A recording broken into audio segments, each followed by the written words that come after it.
On Monday evening, one of the top issues President Moon wanted to discuss with Prime Minister Lee was the thorny subject of Beijing's economic retaliation against Seoul.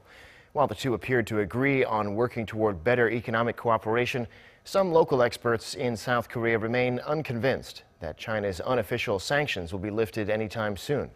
Unshin has this story. At the center of discussions between South Korean President Moon Jae-in and China's Prime Minister Keqiang, economic issues that have been challenging the relationship between the two nations. According to Seoul's chief press secretary, President Moon asked Beijing to remove its unofficial measures against Korea, including Korean electric vehicle batteries made in China being left out from government subsidies and anti-dumping tariffs on goods produced in Korea.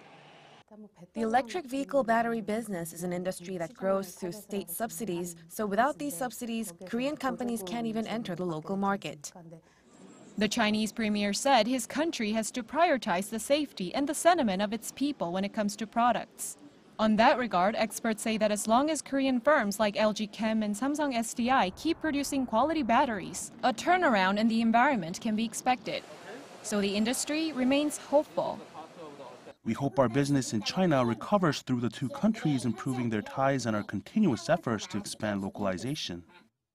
But market watchers say it's too early to tell whether there'll be an upturn in other industries.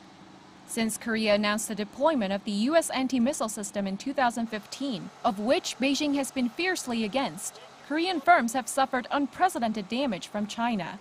Businesses in the country have closed down and exports have plummeted. But China has never admitted to imposing any official measures. Besides retaliation, China wants to nurture the growth of its own companies. So for the time being, it's not guaranteed that Korean businesses will recover from the obstacles soon. And some even suggest solving matters in a more fundamental way. Although it may be difficult to do so in a short period of time, gradually, Korean firms need to reduce their dependency on the Chinese market. President Moon and Prime Minister Lee ended their talks on a positive note, a reassurance of a bright future for cooperation between the two countries. While expectations are high, concerns and questions also linger as to whether relations can return to normal, and if so, how long will that take? Unshin, Arirang News.